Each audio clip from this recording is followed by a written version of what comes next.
¿Qué tal, chicos? Buenas noches con todos. Vamos a comenzar en un minuto, ¿ok? Gracias por su paciencia.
¿Se puede ver, chicos? ¿Me confirman, por favor?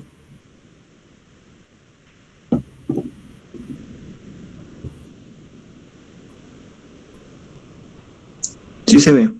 Ya, gracias. Bueno, ahora entramos a otra unidad de semiología en este caso. Vamos a hacer el estudio general y vamos a, a tomar los principales tópicos de la unidad. La gastroenterología es el estudio del tubo digestivo y sus glándulas anexas. Recuerden que el tubo digestivo empieza en la boca y termina en el ano, y en todo su recorrido está acompañado de glándulas y órganos que le van a proporcionar las sustancias necesarias para la digestión, que es su fin final, ¿no? que es su función final.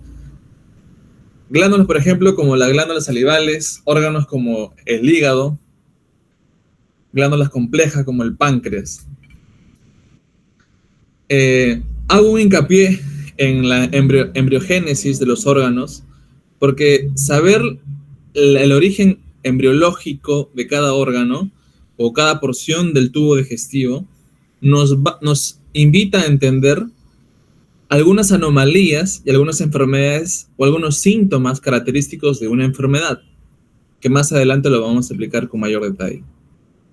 En la imagen que ustedes observan en la izquierda es un hombre primitivo que es un símil de lo que ocurre en el desarrollo embriogénico del intestino. En la imagen de mi diestra observamos una imagen septal que nos muestra cómo es o cómo está formado el tubo digestivo en su génesis.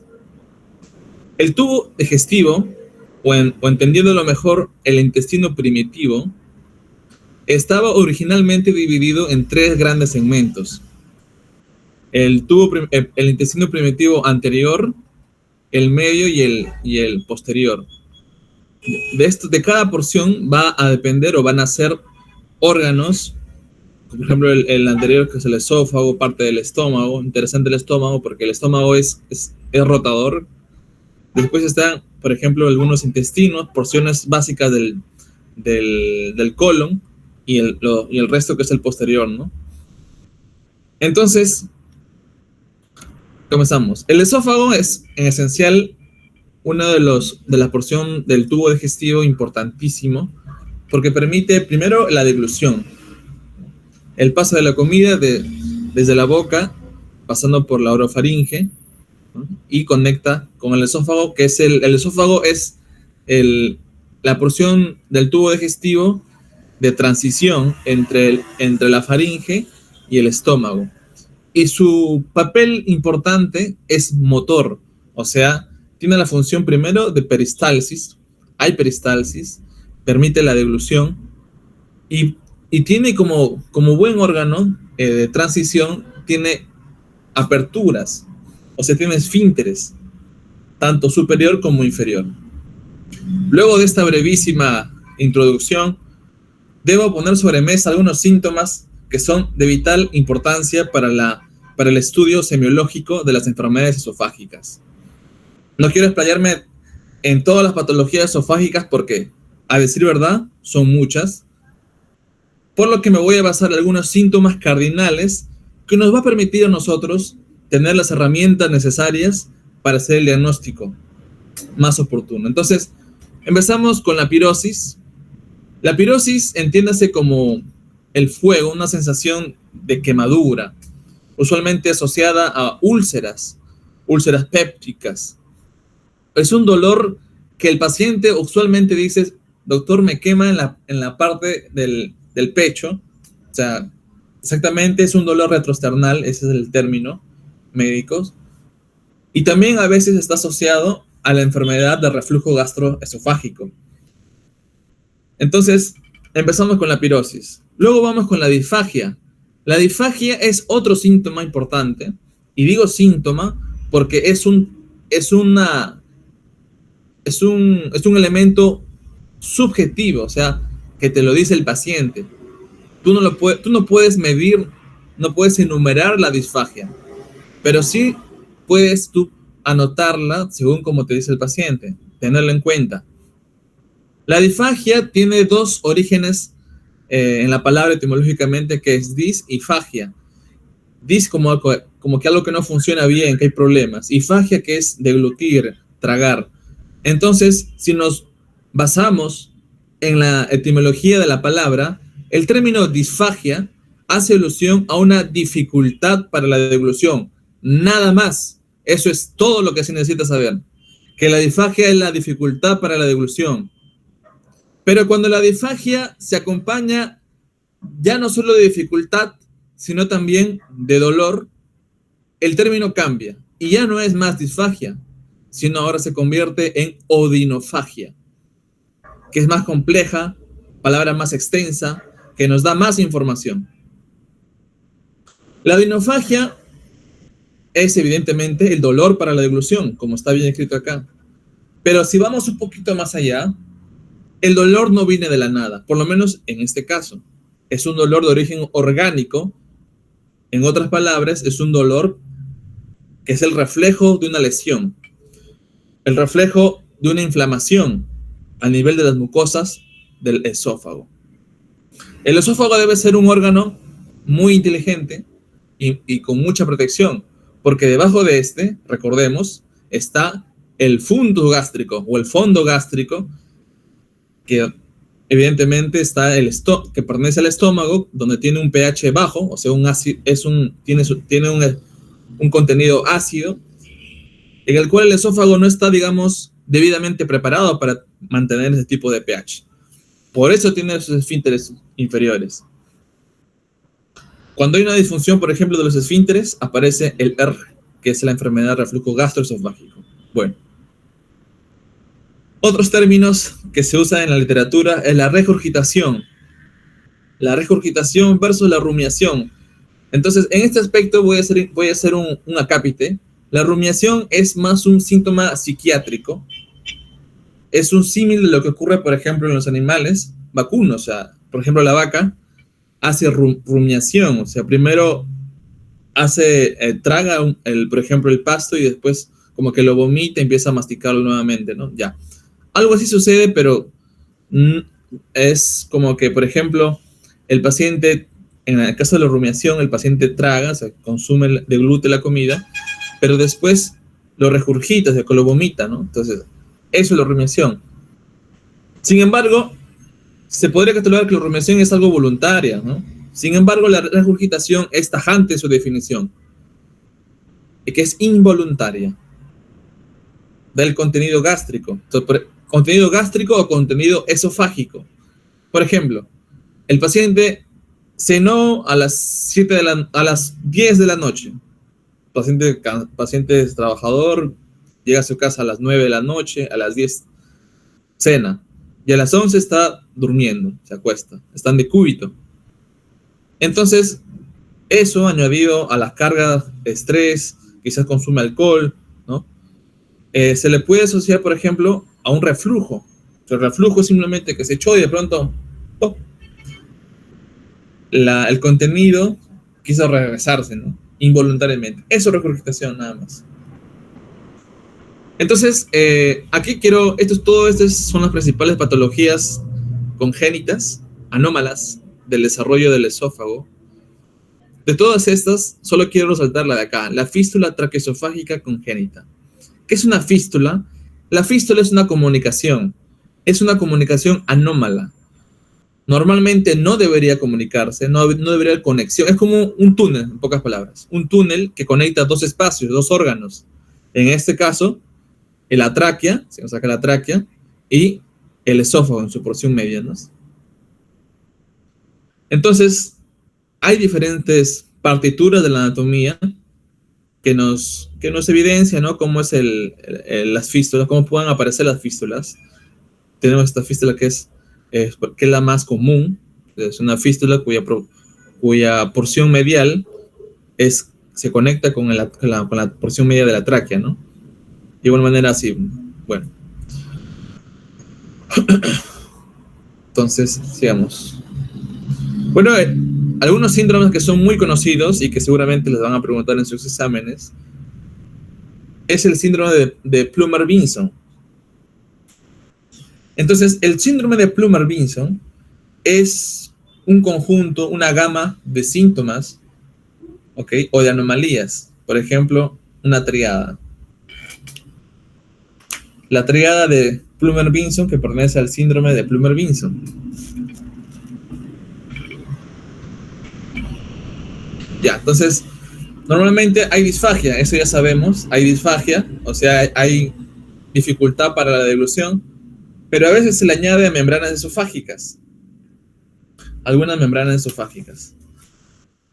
Normalmente estas membranas esofágicas pueden ser como que no percibidas por el paciente, o sea, el paciente puede tener 30, 40, 50 años y no tener ninguna dificultad para la deglución.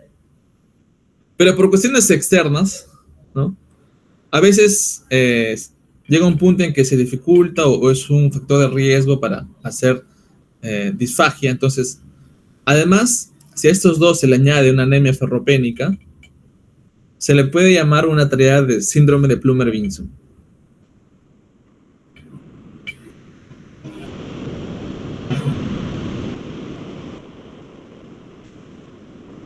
Bien. Bueno, ahora vamos con el de acá, que es el síndrome de... Perdón, acá se... Acá es otro. Acá es de síndrome de Madre-Wells. Acá se confundió en la secretaría. Bueno. Acá el síndrome de Madre-Wells básicamente es una lesión en longitudinal. O sea, ¿qué quiere decir? Que respeta las fibras, la dirección en el que está dado el esófago. Ven acá estas fibras longitudinales. En esta misma posición es que se va a lesionar el esófago. Entonces, ¿de qué está asociado, por ejemplo? La fisiopatología es clara, la teoría es clara. Es por un aumento de la presión intraabdominal. O sea, cuando, por ejemplo, extendemos nuestro abdomen, si es una persona con obesidad, por ejemplo, puede aumentar las presiones intraabdominales y a su vez presionar el estómago para que expulse su contenido gástrico.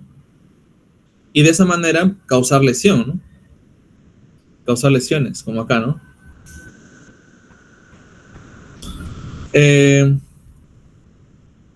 Bueno, entonces, y no solamente es eso, sino también hay la disfunción del esfínter inferior. O sea, aquí, por ejemplo, hay un esfínter inferior, un esfínter esofágico, que es protector de la mucosa esofágica.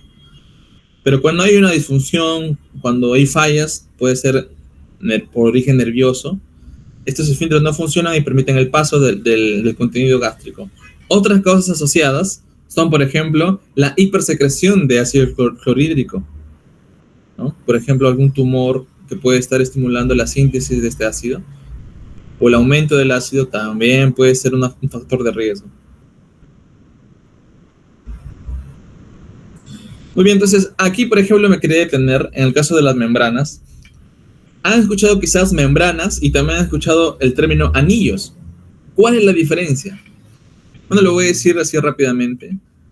La diferencia no se puede determinar a simple vista, sino la diferencia es anatómico-histológica. Porque las membranas, o sea, las membranas, algo delgado, solo está conformado por mucosa y submucosa. Mientras que los anillos, además de tener mucosa y submucosa, tienen la capa muscular. O sea, los anillos son más gruesos, son más resistentes. Eso es lo interesante, ¿no? Por ejemplo,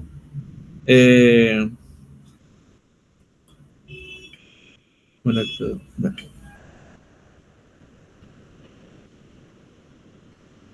Muy bien, entonces pasamos mejor acá. Ya pasamos rápidamente con las patologías esofágicas, así que vamos, antes que nada del tiempo, con las patologías gástricas. Antes de esto, quiero que se defina claramente estos dos términos. La gastropatía y la gastritis.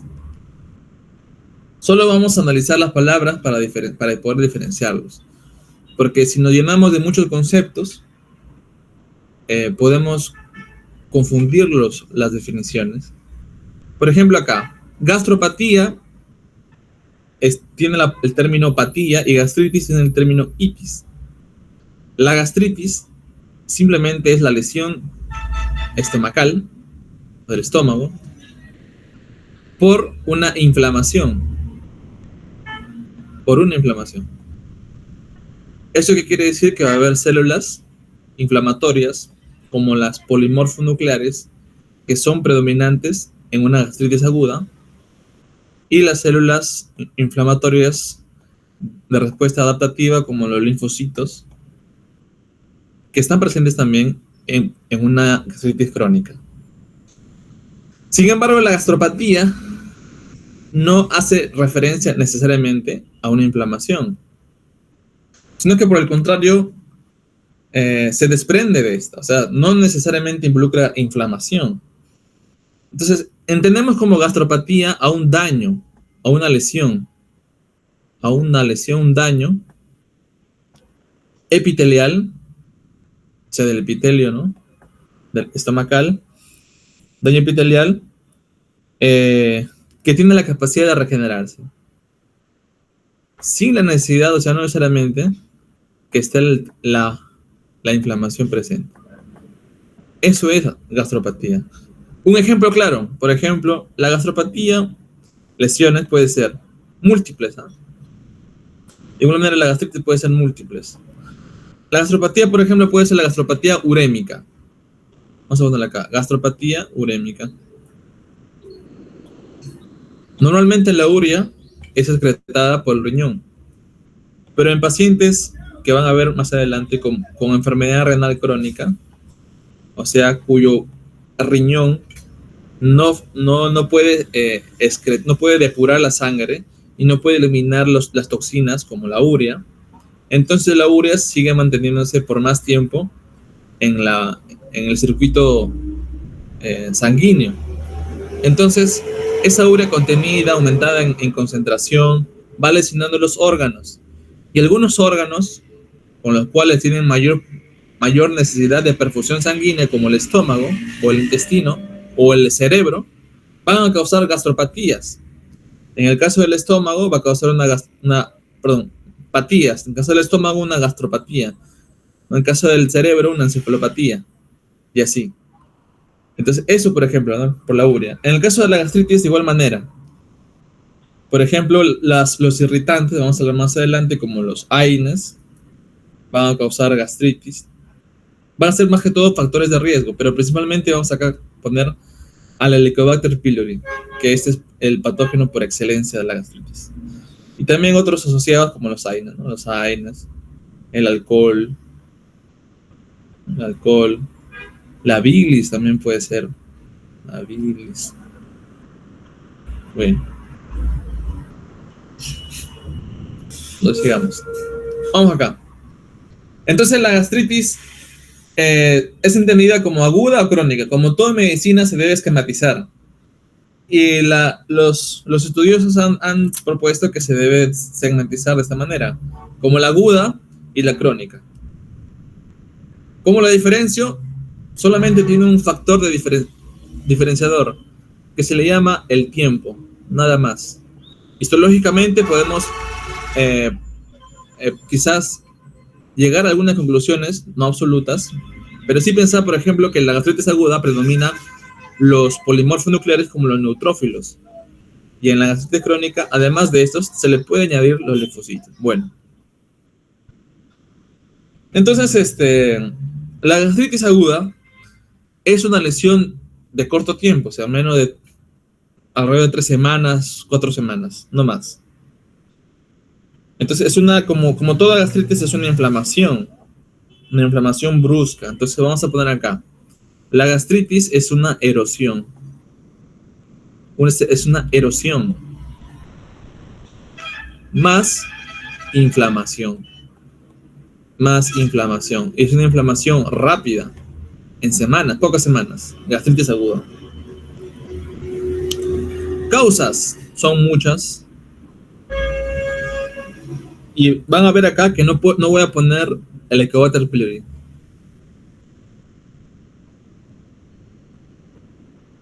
No voy a poner el Helicobacter pylori. Voy a poner, por ejemplo, el alcohol. O, por ejemplo, las radiografías. Son factores de riesgo o causas. La altura también puede ser. Bueno. Pero principalmente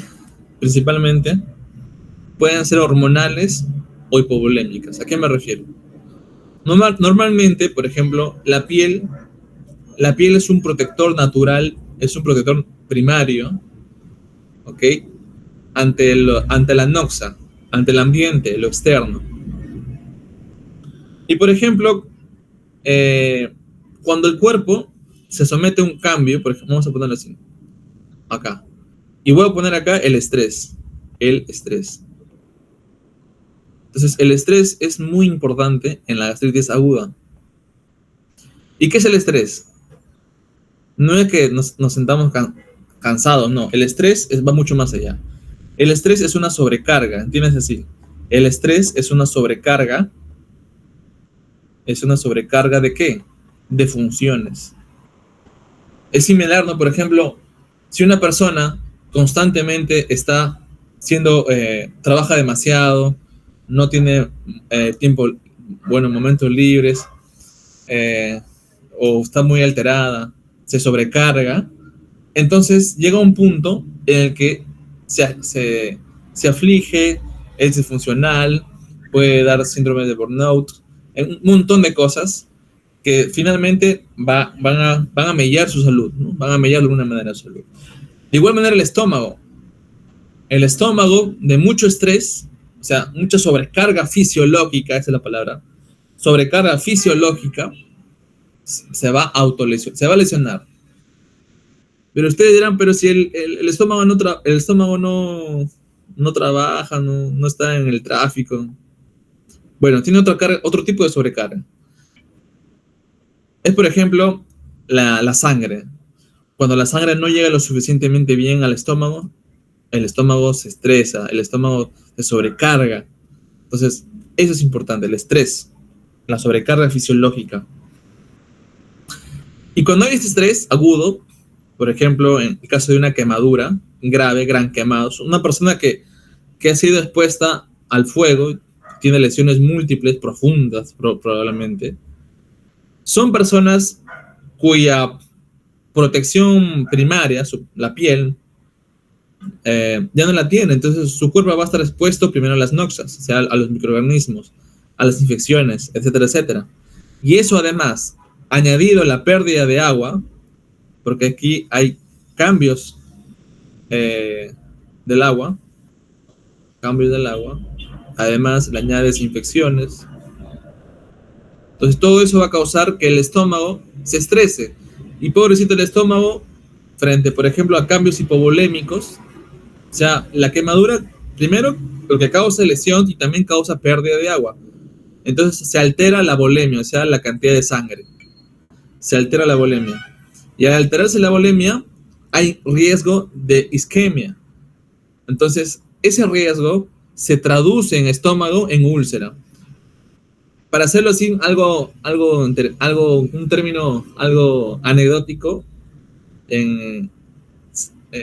relacionándolo a la psiquiatría, es como si el cerebro somatizara, perdón, si el estómago somatizara. Entonces, se hace una lesión, que es la úlcera de Curling. Quizás le pueden preguntar un epónimo, la úlcera de Curling. Entonces, no solamente es por volemias o por cambios de hemodinámicos, sino también pueden ser, por ejemplo, por cambios cerebrales, ¿no? Por cambios cerebrales.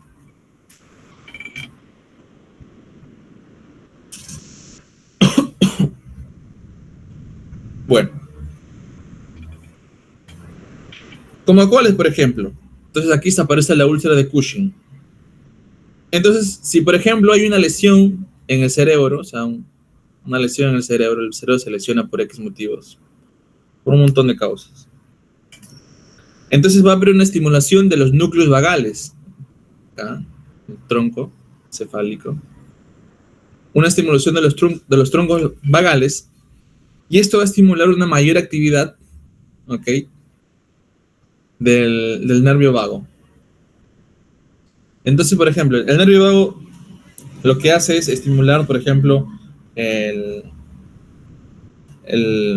la actividad, ¿no? O sea, la estimulación de la acetilcolina, aumenta la estimulación de la acetilcolina, porque recuerden, la acetilcolina es como la moneda de cambio para el sistema autónomo, principalmente el parasimpático. Entonces, esta acetilcolina en el estómago se traduce como aumento, ¿no?, de la síntesis de la gastrina. En pocas palabras, vamos a tener gastrina no.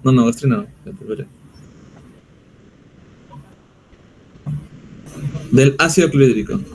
Del ácido clorhídrico.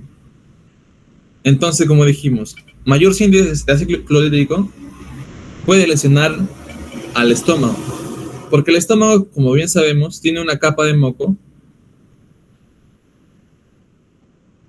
que es una capa de moco que es sintetizada por las células foveolares, que se ven vencidas frente al aumento de ácido clorhídrico. Entonces, cuando vencen esta capa de moco, entonces pueden llegar a lesionar y causar úlceras. ¿Qué es una úlcera? Una úlcera es una llaga, es una herida, una llaga. Pero es una llaga abierta, como un cráter, como un cráter, que está ahí, ¿no?, y lesiona y causa dolor al paciente. Y es interesante porque el comportamiento, por ejemplo, de si es que come o no come, puede aumentar o disminuir el dolor de la úlcera.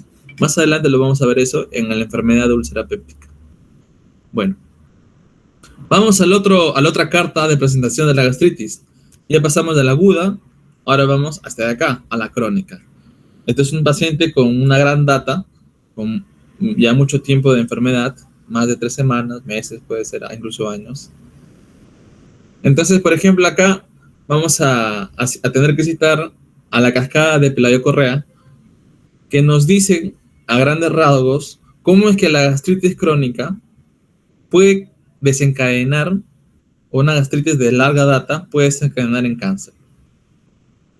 Y aquí el personaje principal, el villano principal de esta historia, es el Helicobacter pylori. El Helicobacter pylori. Este de acá, que es el más importante. Entonces, el Helicobacter pylori es aquel villano de esta historia. Un estómago normal está allí, pero de pronto aparece este señor y empieza a hacer de las suyas, haciendo cambios histológicos, causando inflamación constante, y con esa inflamación constante se hace crónica, empiezan los problemas. La teoría dice que de los cambios superficiales traen consigo atrofias atrofias de las paredes estomacales, ¿no? Y bueno, eso ya seguramente lo han escuchado, ¿no? La cascada de Pelayo Correa, que causa displasia y finalmente cáncer, ¿no? Bueno, entonces, como ya dije acá, el Helicobacter pylori es el factor principal, causante de la gastritis crónica. Pero no es el único. Siempre hay alguien, por ejemplo, que está ahí. Si no es el Helicobacter pylori, es por una enfermedad autoinmune. Entonces, tenerlo esto en cuenta. Pero, claro, el que se lleva el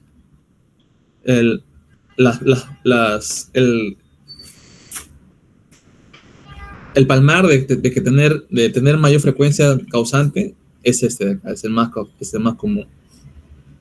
Hablemos un poco del Helicobacter pylori y cómo es que lesiona también el estómago. Entonces, por ejemplo, el Helicobacter pylori es un alto factor de riesgo para hacer las úlceras pépticas. Las úlceras pépticas.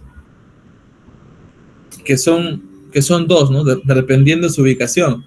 Puede haber úlceras pépticas estomacales, si está en el estómago, o puede haber úlceras duodenales, si es que está en el duodeno. Principalmente en las primeras porciones del duodeno.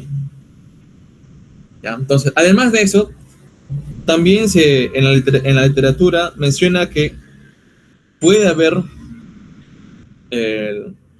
presencia de algunos linfomas, ¿no? Como el linfoma MALT, por ejemplo. Tumoraciones, ¿no? Linfomas MALT. Por el Helicobacter pylori. Ahora, si que no es el Helicobacter pylori, también está el factor autoinmune. Aquí entran a tallar los anticuerpos, ¿no? Anticuerpos que son proteínas estimuladas o inducidas por las células T.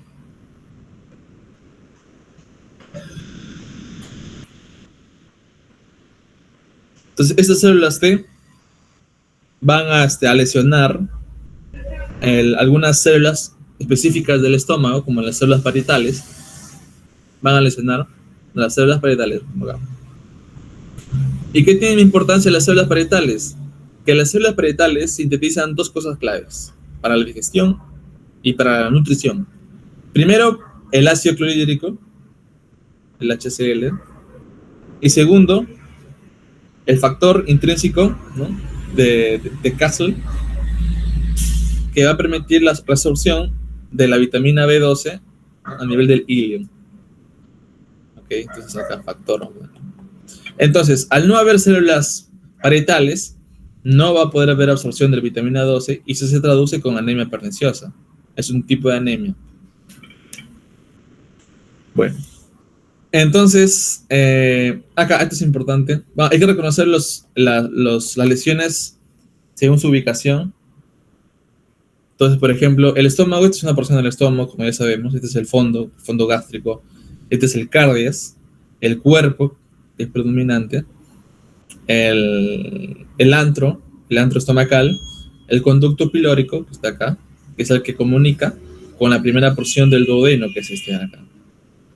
Entonces, la gastritis crónica va a tener lesiones ulcerativas, ¿no? Va a tener lesiones, pero su afección va a depender de la ubicación. Por ejemplo, ¿a qué me refiero? El Helicobacter pylori va a tener una lesión más antral, o sea, más para acá, para el final del estómago. Aquí van a estar presentes, aquí, predominantemente acá. Y por supuesto de aquí van a pasar para acá, por eso van a tener úlceras duodenales, ¿no? Y también úlceras gástricas. Ese es el dato, ¿no? Es un datazo.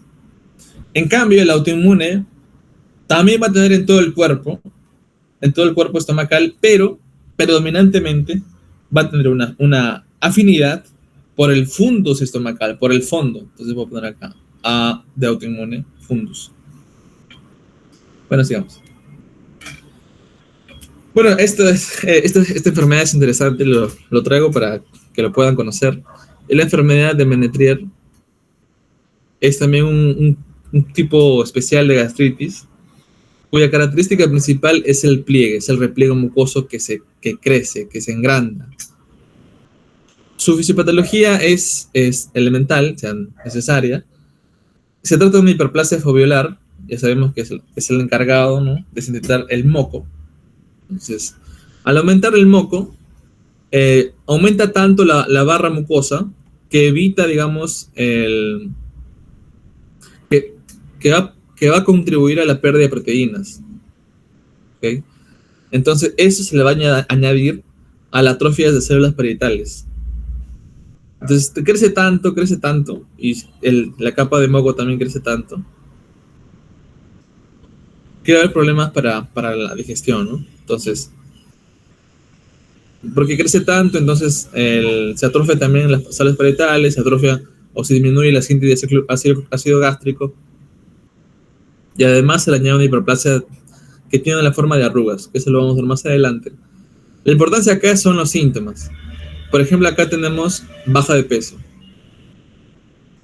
Y la baja de peso es un signo muy interesante porque es indicador de múltiples patologías, algunas de ellas malignas, como cáncer. Por eso hay que parar bien la oreja cuando escuchamos baja de peso. También va a haber vómitos. Como pierde proteínas, también puede haber edemas. Anorexia, o sea, la paciente no come, no quiere porque no quieren. Y también puede haber dolor epigástrico. En el caso del dolor epigástrico, aquí, por ejemplo, un datazo para poder recordarlo rápidamente. Acá está el mesogastrio. El ombligo acá es el punto cardinal. Todo lo que está por encima del ombligo, o aquello por encima que circunda el ombligo, vamos a llamarlo el epigastrio. Y todo aquello que circunda a la parte inferior del borde del mesogastrio se denominará el hipogastrio. Bueno, entonces es en el epigastrio donde predomina el dolor, porque acá está el estómago, ¿no? Aquí un poco de histología. Vamos acá, por ejemplo, voy a hacer un zoom. A ver dónde está. Ya, acá está. Por ejemplo, acá. ¿Ven esto de blanco? Eso es la hipersecreción de moco. Eso es. Histopatológicamente se ve así. Si lo vemos por una máquina por un tomógrafo, vamos a ver esto. Acá está, ¿ven? Estos repliegues hipertróficos que están invadiendo la luz estomacal. Esto es la enfermedad de Menetrier. Ahí miren, acá hay esto es una masa, ¿no?, hepática. Bueno.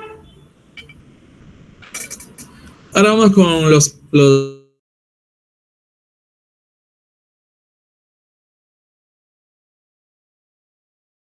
He traído algunos tumores más importantes, lo que pueden preguntarlo. Por ejemplo, acá, el nódulo de Virchow. El nódulo de Virchow, perdón, es un nódulo que tiene una ubicación exacta, que es la fosa supraclavicular, que es este de acá.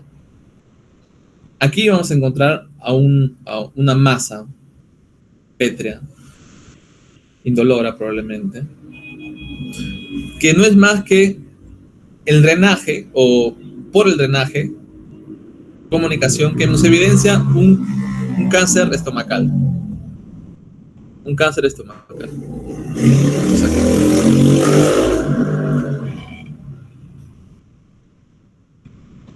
¿Cómo así? Por ejemplo, el cáncer, hay un tumor estomacal y hace metástasis por los ganglios.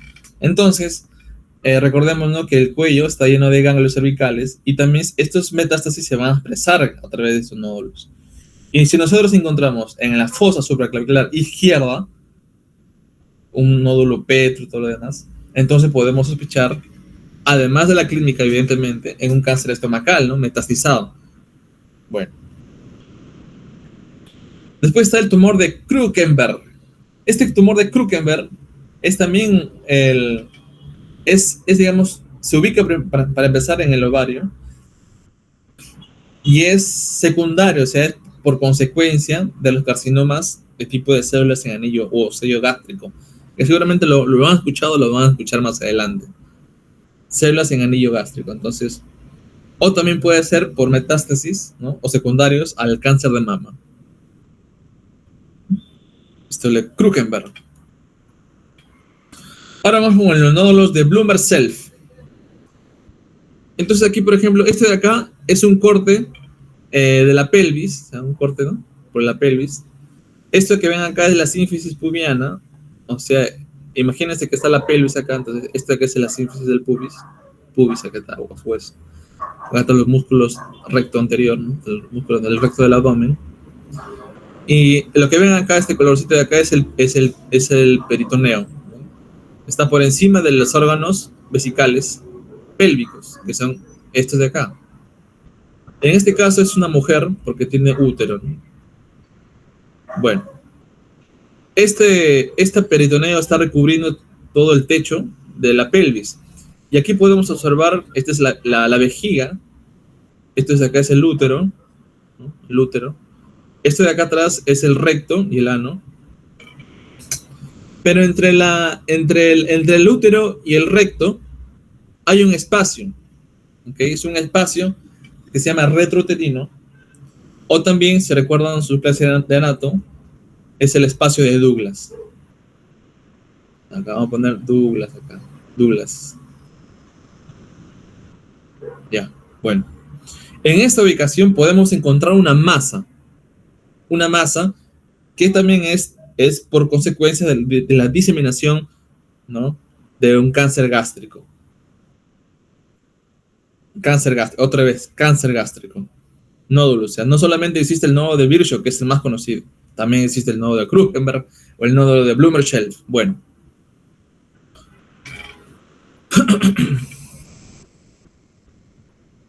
Muy bien, entonces ahora vamos con la enfermedad de úlcera péptica.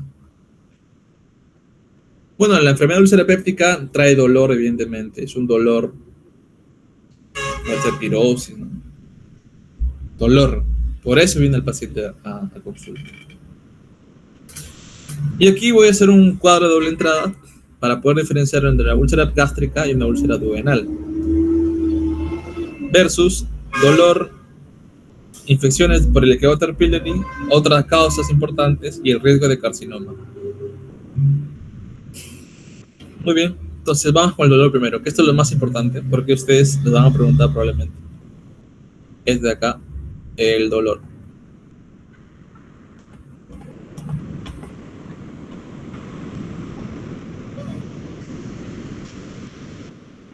Ya. Entonces vamos.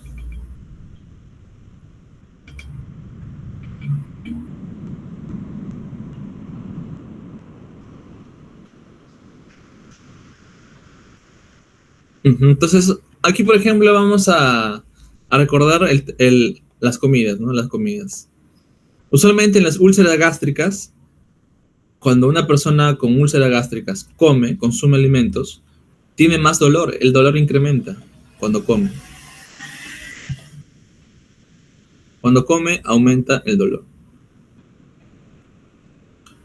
En contraste, en las úlceras duodenales, cuando come, disminuye el dolor. Y la pregunta es, ¿por qué? Una explicación, una explicación interesante es la siguiente.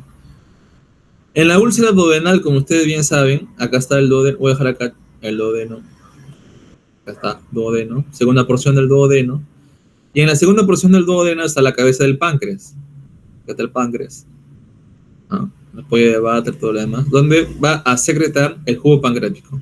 El jugo pancreático tiene bicarbonato que va como que a alcalinizar el kilo gástrico, que es ácido, que viene desde el estómago. Entonces, este tiene bicarbonato, listo.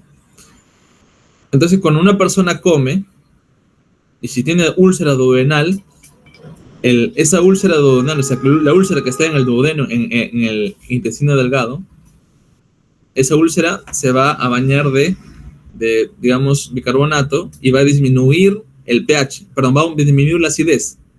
Y al disminuir la acidez, disminuye el dolor. Bueno, eso es lo que se dice. Y en el caso de la úlcera gástrica, si tiene una úlcera en el estómago, cuando come, estimula la síntesis de ácido gástrico. Y más ácido y úlcera, más dolor. Entonces, esa es la comparación. Muy bien, entonces vamos ahora con la causa, que es por Helicobacter pylori. ¿Cuál de los dos tiene más asociación, digamos? Es la duodenal. Alrededor de un 90%. Alrededor del 90% es causada por el Helicobacter pylori. En cambio, la úlcera gástrica, un 70%. Pero están por ahí, está por ahí. Vamos a tenerlo como dato nada más.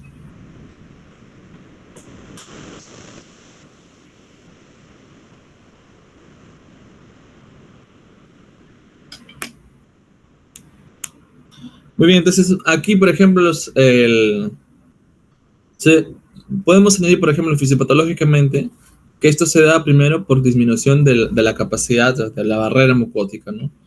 Disminuye la protección mucótica de la mucosa, entonces disemina las bacterias, hace lesiones, inflama úlcera, listo. Muy bien, entonces otras causas, por ejemplo, puede ser los AINES. Los AINES también están asociados a las úlceras gástricas.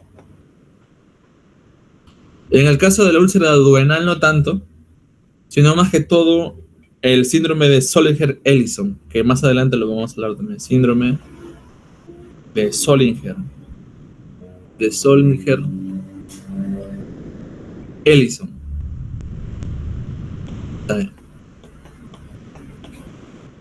Zollinger-Ellison. Dice que hay un versus. Ya está. Redes de carcinoma. Bueno, acá tiene que hacerse un estudio, ¿no? O sea, un estudio de biopsia para descartar, ¿no? Si es que hay malignidad, ¿no? Acá es la biopsia, ¿no? Ya es biopsia.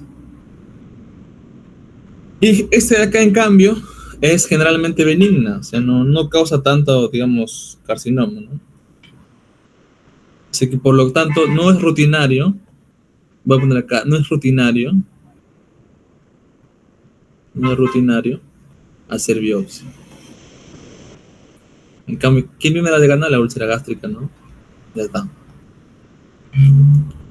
Aquí otra imagen, por ejemplo, esta es una endoscopía alta a nivel del estómago, ¿no?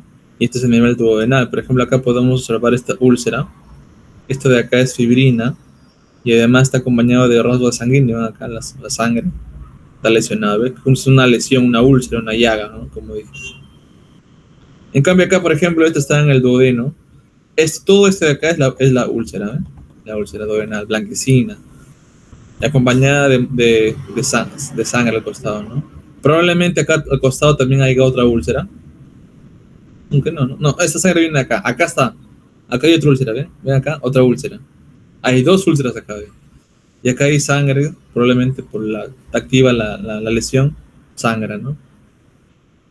¿Ven la diferencia? Listo.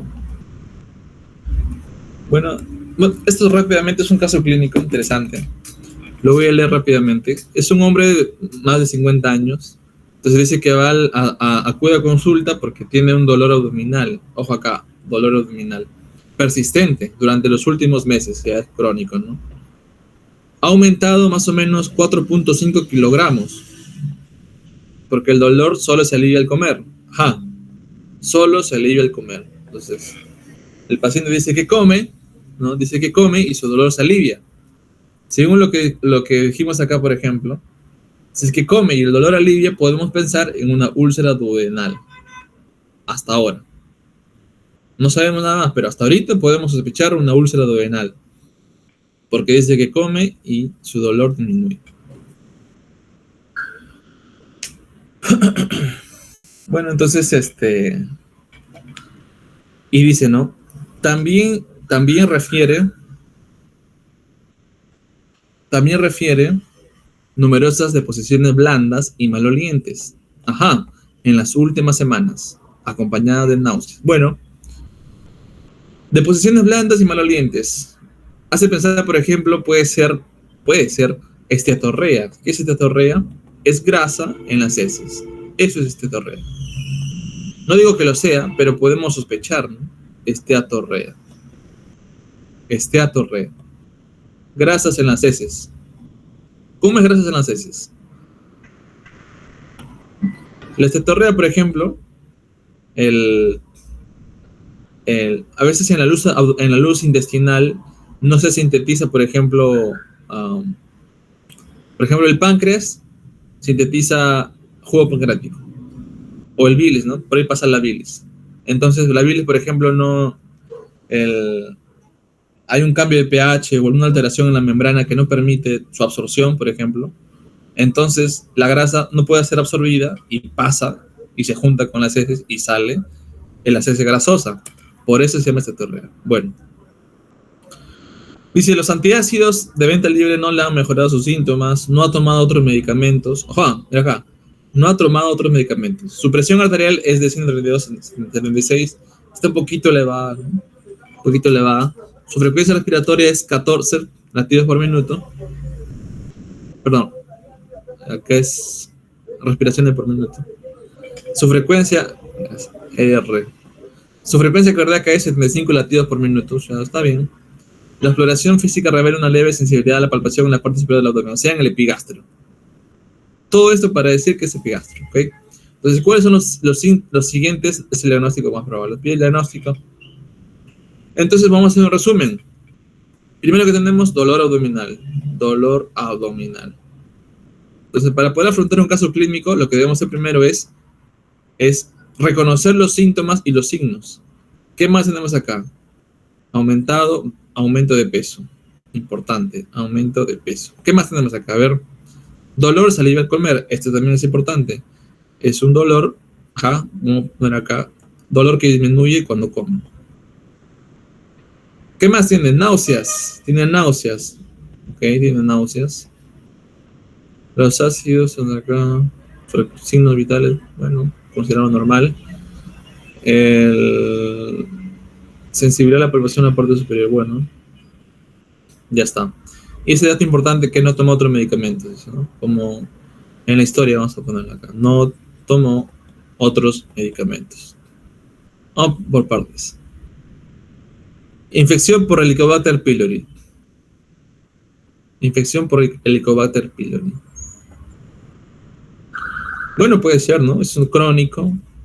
Aún podemos estar frente a una posible úlcera, ¿no? Sin embargo, o sea, te tendré que dar más información al respecto. Por ejemplo, te puedo hablar de que el higiene, consumo de alimentos, ¿no? Te puede, por ejemplo, conceptos más que todos socioeconómicos, etcétera, etcétera. Pero vamos a considerarlo por ahora, el Helicobacter pylori. Adenocarcinoma gástrico de tipo intestinal. Adenocarcinoma gástrico, o sea, cáncer de tipo intestinal. Bueno, ha aumentado de peso, dicen, ¿no? Entonces no va por ahí, pues, ¿no? Solamente las neoplasias lo que hacen es disminuyen el peso. Disminuyen el peso, eso hacen las neoplasias. Entonces descartado la C. Pues de acá, enfermedad ulcerosa péptica inducida por fármacos antiinflamatorios no esteroideos, o sea, por AINES. No, tampoco, porque no he consumido medicamentos. El helicóptero pélvico tampoco, finalmente. Entonces, hasta ahora nos quedan dos, ¿no? Enfermedad de Whipple y síndrome de Soledad-Ellison, que es lo que mencioné anteriormente. Acá, ¿no? Por ejemplo, acá, otra vez. AINES para úlcera gástrica. Úlcera adrenal para síndrome de Soledad-Ellison. Entonces podemos tener en cuenta el síndrome de Soledad-Ellison porque es la principal causa de las úlceras duodenales. Justo lo que estamos sospechando, porque como dijimos que una úlcera duodenal, el dolor disminuye cuando consume alimentos. Podemos pensar en esto. Ahora, quizás algunos tengan todavía dudas por qué la infección por Helicobacter pylori no puede ser, porque es muy general. Si te dijera acá, enfermedad péptica por Helicobacter pylori, aún podemos tenerlo en cuenta, ¿no? En este caso no, es muy general. Entonces tenemos dos, enfermedad de Whipple y síndrome de Soledad-Ellison. ¿Qué es la enfermedad de Whipple? Acá está. Es una enfermedad infecciosa. Whipple es un maestro de la cirugía y entonces también investigó, ¿no?, sobre estas patologías infecciosas a nivel estomacal. Perdón, a nivel intestinal, estos intestinos. Bueno, como dije, es infecciosa y su causa es esta bacteria de acá.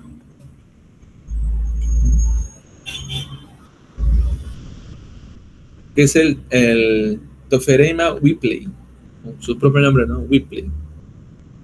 ¿Qué es lo qué síntomas da? Nos aprendemos con esta mnemotecnia. CAN, síntomas cardíacos, síntomas de las articulaciones y síntomas neurológicos. Además, también tiene estetorrea, como ya lo dijimos, ¿no? Estetorrea, que es la grasa en las heces. Tiene diarrea. ¿Por qué tiene diarrea? Acá está la causa, en la derecha. A ver, ¿dónde está? A ver, hacemos un... A ver.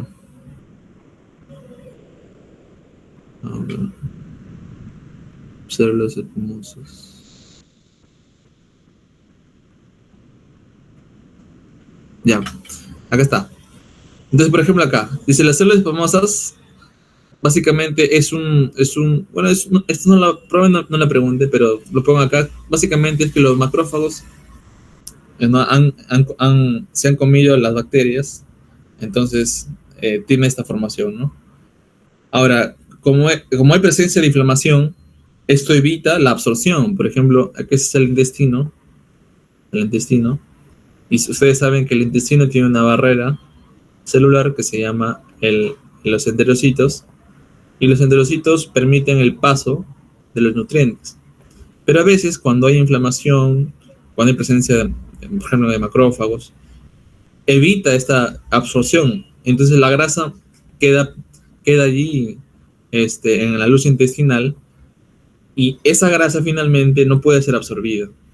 Y eso causa, además de grasa, también no se puede absorber otra cosa, como el agua, el electrolito. Entonces todo eso causa diarrea, esto causa estetorrea. Vamos ahora al síndrome de Soledad-Ellison. Entonces, básicamente el síndrome de Soledad-Ellison es, por la palabra clave acá, es tumores neuroendocrinos. Bueno, esto lo pueden tomar como referencia para que puedan entenderlo todo, ¿no? Entonces, un tumor neuroendocrino es una masa que sintetiza hormonas, básicamente. O sea, por ejemplo, un gastrinoma a nivel duodenal o a nivel pancreático. Es una masa que sintetiza gastrina. Acá está. Y como saben, la gastrina va a sintetizar ácido clorhídrico. Va a lesionar más. Entonces, así por ejemplo da en el duodeno. En el duodeno aparece una úlcera, que ven, este de acá es una úlcera. Hay más lesiones, ¿no? Más llagas alrededor.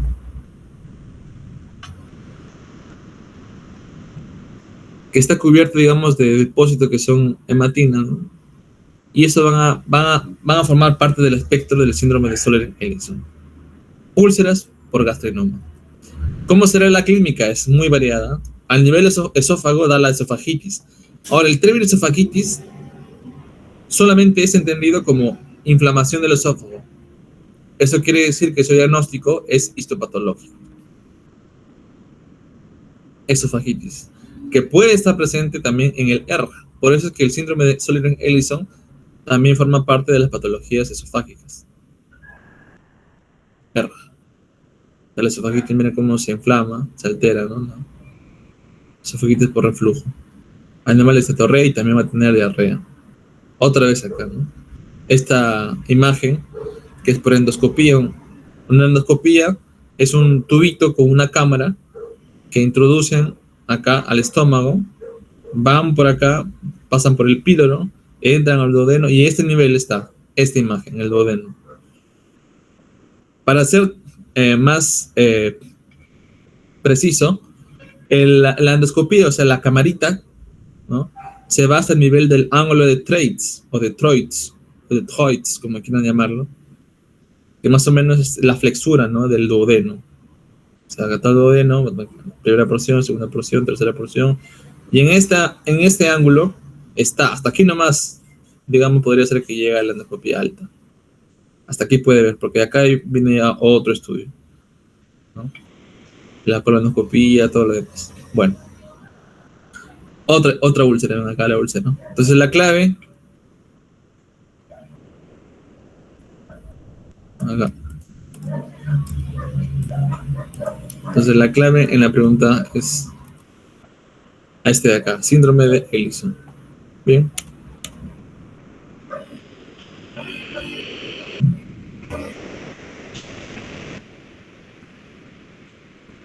Bueno, esto ya está explicado. Ya, vamos con este. Vamos avanzando, que sea más tarde. Ya, vamos a correr. Ya, entonces nos apuramos. Esta pregunta, básicamente, una mujer de 32 años se acude a consulta por dolor abdominal, otra caso, dolor abdominal recurre durante los últimos 2 meses, o sea que se puede decir que tiene larga data. Indica que el dolor ha estado aumentando y se localiza en el cuadrante superior derecho. El abdomen es este, así está el abdomen. Entonces, se divide en 4 en función al ombligo. Acá están los arcos subcostales. Esta es una división, otra división. Así. La cresta pélvica. Ahí está. Entonces dice, dolor cuadrante superior derecho. Superior derecho, o sea, este de acá, dolor acá. O sea, un dolor subcostal derecho. Aquí, ¿quién está? El hígado. Muy bien. No se relaciona con las comidas. Ajá. Esto es importante, ¿ven? No se relaciona con las comidas. ¿Qué quiere decir? Que por ahora descartamos úlcera péptica, ya sea duodenal o sea gástrica, no importa. Descartamos. Este dato no da por apuras. Lleva 2 años tomando anticonceptivos. Ajá. Esto es un dato para la anamnesis. Por eso pregunten todo, chicos. Pregunten todo. Anticonceptivos orales. No fuman ni bebe alcohol. Dice, sus constantes vitales son tanto, frecuencia tanto, respiraciones tanto, presiones tanto, o sea, signos vitales normales. Exploración física, dolor en la palpación del cuadrante superior derecho y hepatomegalia de 3 centímetros. Entonces, hay hepatomegalia. O sea, la hepatomegalia es el crecimiento del riñón, perdón, del hígado. ¿Y cómo nos damos cuenta de eso? Porque solamente no debería ser palpable el hígado. El hígado está protegido por las costillas, por los rebordes costales, ¿no? Entonces, cuando el hígado crece, se expresa más, se proyecta más y puede ser palpable. Y lo que palpamos es el borde. Y hay técnicas que seguramente han aprendido en sus rotaciones clínicas, técnicas superficiales o profundas, para palpar el borde hepático. El borde hepático puede ser palpable, puede ser pétreo, o sea, puede ser un borde más duro, un borde más blando. Entonces, esas descripciones son importantes. Bueno, acá solamente nos dice que hay hepatomegalia. Muy bien, hay hepatomegalia por debajo del borde costal derecho. Sus pruebas serológicas sobre hepatitis viral son las siguientes. Ajá. Aquí lo bueno es que todos son negativos, o sea, descartamos por ahora hepatitis, ¿no? Ya sea B o C, descartamos. O sea, causa infecciosa, por ahí no es. Nos dicen que les dejaron una ecografía hepática y muestra una hepatomegalia con ecogenicidad difusamente aumentada y una masa bien definida, predominantemente hipoecoica. Ajá, hipoecoica. En el lóbulo hepático derecho. Muy bien, el lóbulo hepático derecho. ¿Cuál de los siguientes diagnósticos es más probable? Y nos da una gama, ¿no? Una gama de neoplasias, de cáncer, de tumores. Bueno, evidentemente acá la causa es tumoral, ¿no? Entonces, estos seis de acá son las neoplasias hepáticas. Los 3 primeros que están acá son los benignos. Y los 3 últimos son los malos de la película. Son los malignos. He querido presentarles acá los 3 benignos. Tanto el hemangioma hepático, la hiperplasia focal nodular y el adenoma hepático. Cada uno tiene sus particularidades. Cada uno tiene lo suyo. Y cada uno tiene un elemento cardinal que nos ayuda a diagnosticarlos. El primer puesto se lo lleva el hemangioma hepático por frecuencia. Es el hemangioma hepático el tumor benigno más frecuente. También se le llama el cavernous hemangioma. Es eso solamente reconocido porque se ubica en el lóbulo derecho. Es más frecuente en pacientes de 30 a 50 años de edad. Y está contraindicado la biopsia, porque como su propio nombre lo dice, hemangioma, o sea, es una maraña de vasos sanguíneos. Este es el hemangioma, una maraña, imagínense un montón de vasos sanguíneos allí, o algunos tabiques, quizás. Si tú le pones la aguja, pues vas a lesionarle y vas a sangrar un montón, ¿no? Entonces, esa es la contraindicación importantísima. Hemangioma hepático. Segundo lugar, ¿quién está? La hiperplasia focal nodular. Otra vez, el nombre nos dice mucho. Hiperplasia, o sea, es el aumento, ¿no? El aumento del número. Focal, en un solo lugar. Nodular, nódulos. De igual manera, frecuentemente en pacientes de 30 a 50 años de edad. ¿Qué lo caracteriza de todo esto? Esta estrella que ven acá, ¿ves? Esta estrella les guía. En su mente debe estar estrella o herida estrella central en el hígado, automáticamente relacionan con hiperplasia focal nodular. Asocien esos dos términos, hiperplasia focal nodular, y asocienlo con una lesión en forma de herida, ¿no? Central estrellada. Listo. Ya. Para que repasen también un poco de tomografías. Esto de acá es una visión inferior, o sea, es una visión que es acá está al lado derecho y acá está al lado izquierdo. Lo que ven acá es el hígado, ¿no? Todo esto es el hígado, y toda esta masa es el tumor. Es un solo tumor, solo que está dividido en fragmentos, en nódulos, por eso el nodular. Es un nódulo, son tabiques hechos de fibrosis, que tienen una peculiaridad que es del centro para afuera, por eso se llama centrífugos. Son tabiques que usualmente tienen también arterias que las alimentan. Centrífugos. Muy bien. En tercer puesto está el adenoma hepático, que es muy raro, pero que si está presente es por estos factores de riesgo, que son 3. Los anticonceptivos orales, que es lo que nos dicen acá en el caso clínico, y los anabólicos esteroides, ¿no? Problemas hormonales. Ahí está. Anticonceptivos orales. Ahí está. Y por supuesto, en una enfermedad genética, que son las enfermedades del almacenamiento de glucógeno. Como recordarán, este tipo de enfermedades es un problema enzimático, porque el cuerpo no puede degradar el glucógeno que se encuentra en el músculo, en el hígado y en el corazón. No lo he puesto acá, pero ya. En el corazón. ¿Y cómo se le denomina? Hay muchos tipos. tipo 1, 2, 3, 4, 5, 6. Pero el más frecuente, el que pueden preguntarle, es el tipo 1. La enfermedad del almacenamiento de glucógeno tipo 1, o también conocida como enfermedad de von Gierke. Acá, tipo 1. Enfermedad de von Gierke. Bueno. Este se da por una alteración de la enzima G6P. Bueno, esto es como dato, ¿no? ¿Ya? Bueno, vamos a un poco de práctica. Esta es una ecografía. Todo esto de acá es el hígado. Es una imagen transversal, ¿ok? Entonces, este de acá, por ejemplo, la que queda acá es la vena porta. Si se dan cuenta, es anecoica, o sea, todo negrito.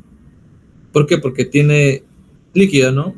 Y usualmente se recordarán, lo que ilumina más es aquello que refleja más. O sea, si se refleja más, es que se ilumina más, eso se brilla más. Como por ejemplo acá los bordes, ven acá, los bordes están brillosos. Medianamente brillosos o hiperecoico en contraste con su medio está este nódulo que acá, que tiene bordes definidos, bordes regulares, y lo más importante, no tiene un halo. O sea, no, un halo es como un borde que le circunscribe, haciendo un gran contraste. En este caso no lo tiene. Y además tiene una sombra acústica, ¿no? Retroacústica. Ven acá, sombra como hay un contraste con lo demás. ¿Ven la sombra? Bueno. Todo eso nos hace pensar en un adenoma hepático.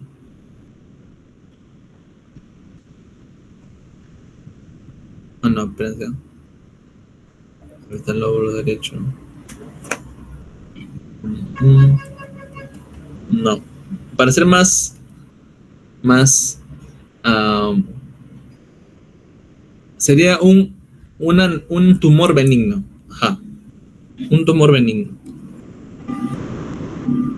Un tumor benigno, ya con los demás datos, ¿no? que nos podemos obtener. Por ejemplo, podemos pensar en lo más común, que es el hemangioma hepático, ¿no? Sí, mejor. Hemangioma hepático. Bueno. Bordes definidos. Ok. ¿Qué pasa acá? Ah, ya. Este es un dato que estaba olvidando. Las lesiones de adenoma hepático son hipoecoicas, ven acá, por ejemplo acá. Dice acá. Predominantemente hipoecoicas. En cambio, los hemangiomas hepáticos son hipercoicos. Ajá. Es un datazo. Los adenomas los hemangiomas hepáticos son hipercoicos. Hipercoicos. Entonces, por ese datazo, nos induce a pensar que es un hemangioma hepático. Ya, entonces vamos con esta de acá.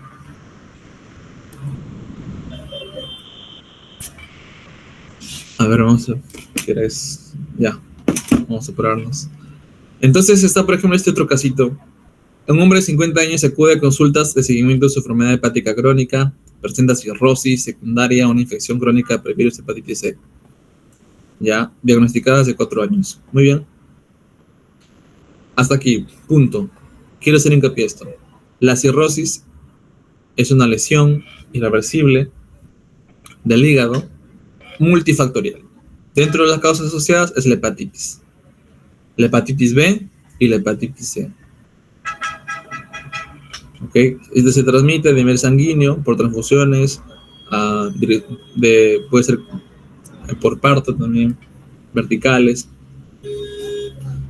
por transfusión sanguínea, etcétera, etcétera. Entonces dice, y es crónico. Ajá. Su medicación actual incluye furosemida diaria. Furosemida es un diurético. ¿Okay? Probablemente tenga problemas hídricos, edemas, ascitis. Bueno, la exploración física abdominal no muestra dolor palpación, pero sí ascitis, dice, con estudio laboratorio encuentran ya. Entonces, como nos dicen en el laboratorio, nos dan esto. El aspartato aminotransferasa, tal, valores normales, normal, pero acá está lo interesante. La bilirrubina está elevada a predominancia de la bilirrubina directa. Vamos a hacer rápidamente un repaso. La bilirrubina total comprende dos, ¿no? La directa y la indirecta. La directa y la indirecta. La indirecta puede ser, por ejemplo, por la hemólisis, es un caso. La hemólisis, o sea, los glóbulos rojos se rompen, liberan hemoglobina, y esa hemoglobina no es metabolizada en el hígado, o sea, antes del hígado, y eso pues, se llama indirecta. La bilirrubina directa, en cambio, es aquella bilirrubina que ha sido metabolizada por el hígado y que su trayecto es el árbol biliar, o sea, el colédoco, ¿no? Todo lo demás. O puede ser también hepático, intrahepático, pero bueno. Nos dice que es directa, o sea, probablemente, ¿no?, sea hepático o poshepático. ¿Qué más nos dicen? Ecografía abdominal renal no revela cambios desde su examen anterior hace 6 meses, salvo la citis moderada. La endoscopía digestiva alta muestra varices esofágicas con gradiente de presión venosa hepática de 14 milímetros de mercurio. Se realiza paracentesis diagnóstica que arroja un líquido claro con un recuento absoluto de neutrófilos polimorfos nucleares de 65 células, ¿no? ¿Cuál de las siguientes etiologías más probables son ascitis de presión de Young? Aquí importantes son los polimorfos nucleares. Quizás algunos en carrera le han dado un gráfico, que es este de acá. Este de acá quizás les han dado. Para eso sirve el dato. Bueno. Esto no. A ver, entonces aquí el tema es cirrosis e hipertensión portal. Una de las complicaciones de la cirrosis es la hipertensión portal. ¿Y qué es la hipertensión portal? Es el aumento de la presión en la vena porta. Entonces, vamos a ver acá. Acá está el hígado. Entonces el hígado llega acá a la vena porta, ¿no? La porta, la porta. Pero la porta está alimentada de los vasos que vienen desde que viene del vaso, el órgano vaso, que es la vena esplénica, la cual es alimentada también por la vena mesentérica inferior, y la cual, esta de acá es la mesentérica superior. Entonces, ambos van a coincidir hasta la vena porta, y esta vena porta va a llegar al hígado. Desde el hígado se va a ir para la vena cava superior, que va al corazoncito. Acá abajo está la vena cava inferior, esta es la vena cava superior. Muy bien. Entonces, ¿qué es lo que pasa en la hipertensión portal? La sangre normalmente que fluye por acá, fluye, no va a poder pasar por el hígado, porque el hígado va a estar cicatrizado, o sea, cirrótico. Entonces la sangre va a tener una dirección retrógrada, va a buscar salidas. Y dentro de esas salidas también están, por ejemplo, las varices esofágicas. Por acá viene una que va hasta el estómago. Y el estómago también conecta con el esófago. Y en el esófago, por ejemplo, en la hipertensión portal, va a haber varices esofágicas. Se le va a denominar varices esofágicas. Y esas varices esofágicas del esófago, para la redundancia, si es que aumenta la hipertensión, va a causar sangrado. Y el sangrado va a causar hemoptisis. Hemoptisis. Por varices esofágicas. La hemoptisis forma parte de otro espectro que se llama las hemorragias digestivas altas. Pero ese es otro tema. Entonces, la hemoptisis que simplemente es sangre que expulsamos por la boca, ¿no? Producto proveniente del sistema gastrointestinal. Bueno. Pero si vamos, eso por arriba. Pero si vamos por acá, entonces la sangre venosa va a tener dirección retrógrada, si va a estar acumulándose. Y la sangre dice, no, tenemos que llegar al corazón. Entonces, busca caminos. La sangre busca caminos, abre puertas. Y dentro de su circulación, por ejemplo, está una vena olvidada, rezago embriológico, que se llama la vena umbilical, la cual va a dar ramas a las epigástricas superficiales, y vamos a notar esto de acá.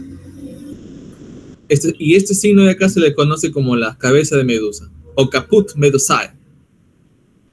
Vemos acá, que tiene una dispersión centrífuga, o sea, del ombligo para allá. Por eso esa es su explicación. Su intención es que, si te das cuenta, va para arriba, ¿no? Como que para los costados porque quiere llegar al corazoncito, pues. Por eso se llama centrífuga desde el ombligo. Vamos ahora con las varices anorrectales. ¿Por qué hay varices, dirán, en un paciente ascítico?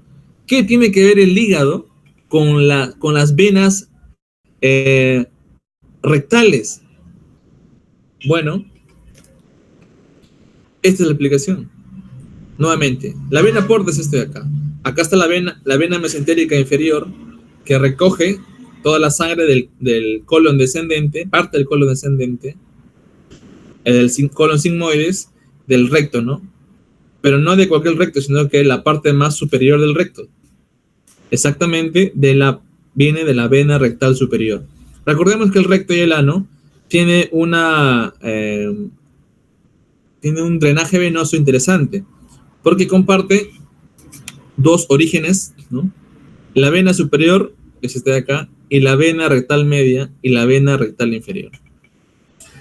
Este de acá, por ejemplo, va a drenar, la vena rectal superior, va a drenar de frente en la vena porta. En la vena porta. Y como ustedes saben, la vena porta está congestionadísima porque la sangre no puede entrar al hígado. Entonces, como no puede entrar al hígado, hace un movimiento retrógrado y va habiendo éstasis venosa. La sangre se va a estar acumulando acá en las venas rectal superior y desde la vena rectal superior va a haber varices. Es una varices, es una tortuosidad de las venas. La vena era así, pero por la cirrosis, por la hipertensión portal, se hace más tortuosa así. Es eso, hay varices anorrectales. En cambio, las venas rectal media y la vena rectal inferior, como ven acá en la imagen, estos dos, que están irrigando las porciones más distales del recto y del ano, y con ayuda de la pudenda interna, van a drenar, miren cómo viene acá, van a drenar todos estos acá en la vena ilíaca interna, y la vena ilíaca interna va a drenar en la vena ilíaca primitiva o común. Ambas van a converger, la derecha y la izquierda, en la vena cava inferior, y la vena cava inferior sí llega al corazón, ¿no? Entonces no hay problema por ahí, pero sí por la vena rectal superior. Por eso hay varices rectales. Bueno, vamos con la citis otra vez. Es similar al mecanismo. Como hay éstasis, aumenta la presión hídrica y eso hace que el contenido salga al abdomen. Entonces, acá está el abdomen y el paciente va a ver líquidos, edemas en la cavidad peritoneal. Entonces, el agua se va a contener acá en la cavidad peritoneal.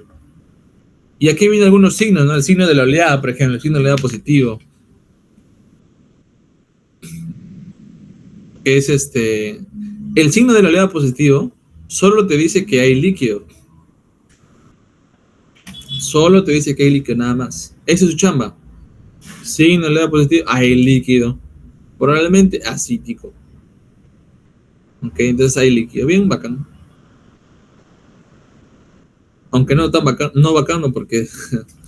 Pero ¿qué más? O sea, también va a haber edemas, o sea, los pies del paciente se van a hinchar, lamentablemente, se hinchan. Los dos pies. Va a haber también los brazos, también se pueden hinchar, lamentablemente. Y a diferencia de otras patologías, también además el hígado está enfermo, así que hay déficit de las proteínas. Por lo tanto, estos edemas que van acá van a ser edemas blandos. Ustedes pueden presionar y se forma la fobia. La fobia, es el signo de fobia, es la depresión, ¿no? Después de hacer una digitopresión. O sea, ustedes presionan con la yema de sus dedos y presionan y se va a formar una figura cóncava, o sea, una depresión por causa de la presión, ¿no? De los dedos. Y ese de aquí es signo de la fobia positivo, característico en hepatopatías. Muy bien. Eso es la citis. La citis. Este de acá,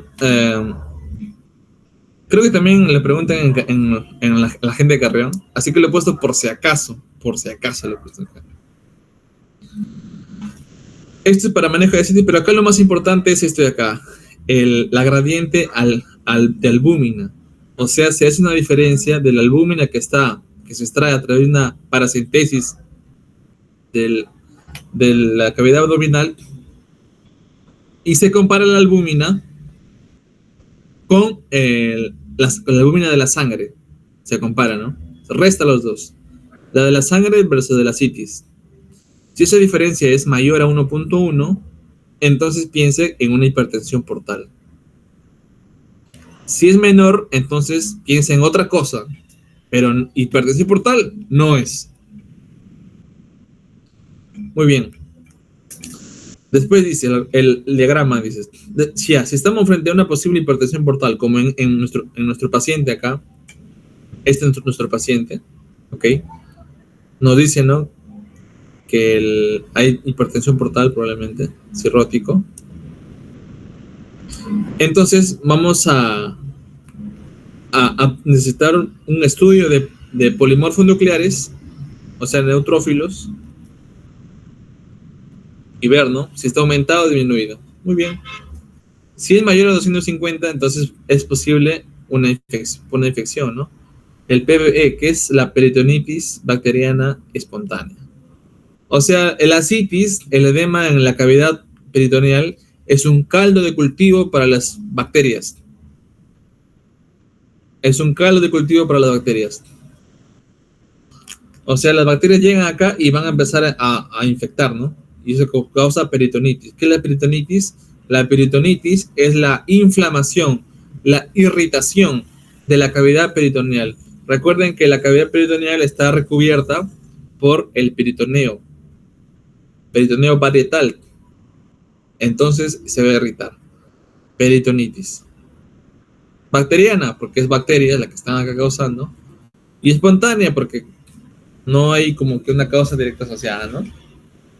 Por ejemplo, otra causa no espontánea podría ser la perforación de apéndice, perforación de vesícula biliar, bueno, etcétera, etcétera. Muy bien, entonces, aquí, por ejemplo, yo lo que una forma de poder aprenderse rápidamente es que primero empieza con las proteínas y después hace con las células, que es más grande, ¿no? Entonces, los neutrófilos, por ejemplo, ¿no? Ya está. Primero albúminas, gasas, y después con células, polimorfos nucleares. Bueno, esto tómalo como referencia, chicos, no creo que le pregunten. Bueno.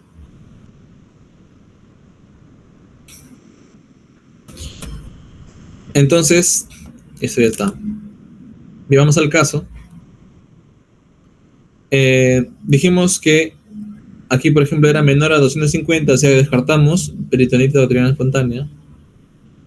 Síndrome hepatorenal descartamos porque acá nos dice que el riñón está normal. ¿O no? Bueno, no dice. Bueno, no nos dan más indicaciones. Descartamos también el síndrome hepatorenal. Carcinoma hepatocelular tampoco, no hay signos claves, baja de peso, nada. Gastropatía congestiva, no tiene nada que ver. Pues, ¿no? Bueno, gastropatía congestiva para nuestro... Bueno,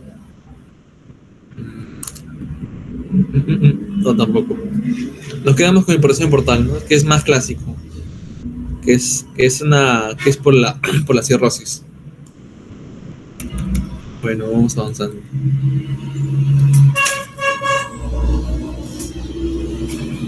Muy bien, vamos a este otro casito. Ya.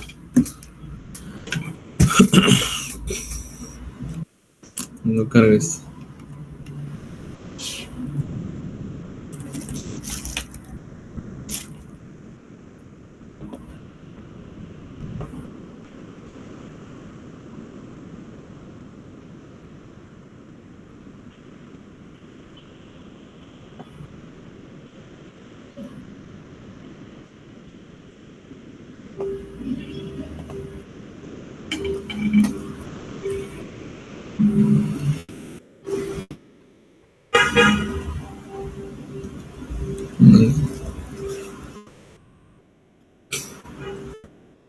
Ya vamos rápidamente acá.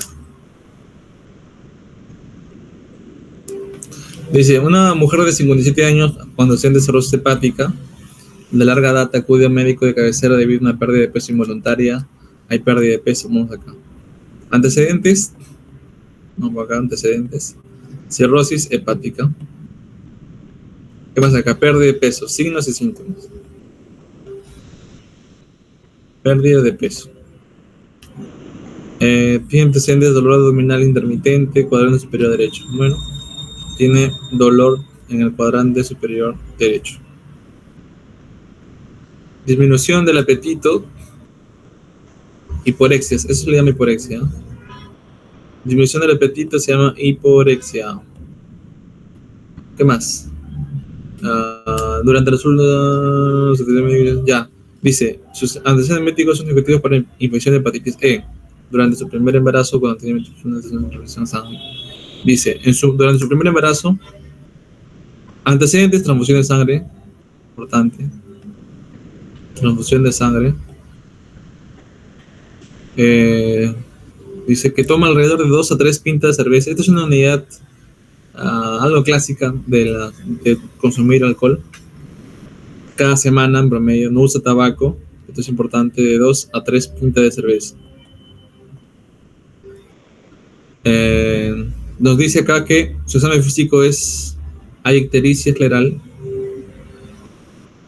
La ictericia es el tono amarillo, ¿no? Que tiene la esclera en el caso en el ojo, o en la piel, o en las mucosas. Eso se llama por concentración de la bilirrubina. Hepatomegalia, dolorosa, es importante. Si hepatomegalia de la palpación le duele, si está inflamado, ¿no? Está inflamado.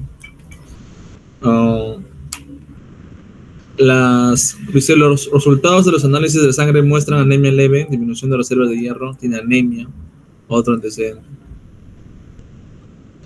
Bueno, tiene anemia. Vamos acá. Electrolitos séricos, glucemia, reacción normales. Radiografía de tórax, normales. Ecografía abdominal revela una masa en el hígado. Este de acá, masa en el hígado. Importante, masa en el hígado. Que se confirma mediante biopsia como carcinoma hepatocelular. Bueno, ya. ¿Cuál de los siguientes es factor causal más importante que se puede relacionar con su diagnóstico? Bueno, descartemos claves. Historia de la hepatitis C no tiene nada que ver. Como ya dijimos, la cirrosis hepática o el cáncer hepático por cirrosis es causado principalmente, si es que es viral, por la hepatitis B y la hepatitis C. Estos dos tienen nada que ver. Dice acá. Dificultad para respirar, no tiene nada que ver. Historia de consumo de alcohol, importante, puede ser un factor de riesgo. Vamos a analizarlo después. Historia de transfusión de sangre también es importante, podemos analizarlo después. Hemocromatosis. Hemocromatosis, sí, hay dos tipos, la adquirida y la genética. Entonces, que se caracteriza por la variación de color en la piel. Más adelante lo vamos a hablar en mayor detalle. Entonces, vamos primero con lo que sigue, ¿no? El caso nos mencionó el carcinoma hepatocelular. A decir verdad, es el cáncer maligno, valga la redundancia, maligno, una neoplasia maligna más frecuente. También denominado hepatoma. Es otro nombre que se le da, hepatoma. Sus causas, principalmente la cirrosis. ¿Cómo es que el paciente tiene cirrosis? Como ya lo dije, infecciones, problemas con el alcohol, problemas con síndrome metabólico, hepatitis autoinmune, hemocromatosis, enfermedad de Wilson, deficiencia de alfa-1 de antitripsina, carcinógenos específicos. Entonces vamos con lo más importante. Los primeros. La enfermedad hepática asociada al alcohol, o sea, el hígado se inflama o el hígado retiene grasa. Y vamos a recordar un poco de la estetosis hepática, la hepatitis alcohólica y la cirrosis alcohólica. ¿Qué tienen en común todos? que está asociada con el alcohol. ¿En qué se diferencia el desarrollo de la enfermedad? La estatosis hepática básicamente es: el hígado almacena grasa. Punto. Eso es la definición en pocas palabras.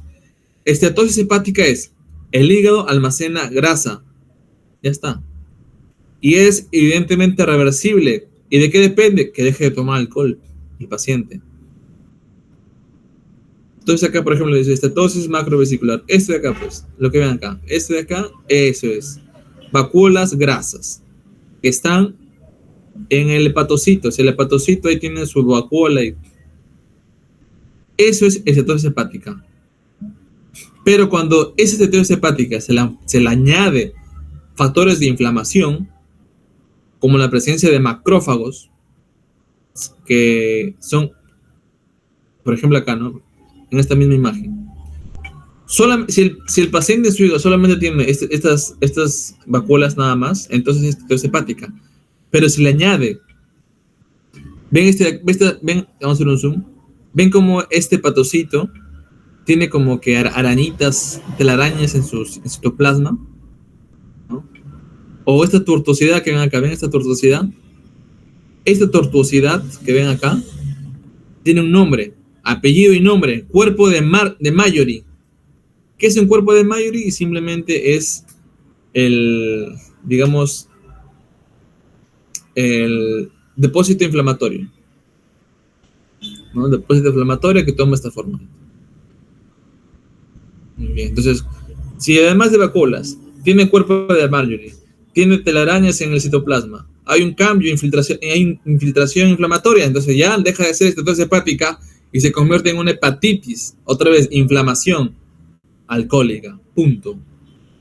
Cuando esta enfermedad sigue desarrollándose, pasan años, entonces vamos a hablar ahora de la cirrosis alcohólica.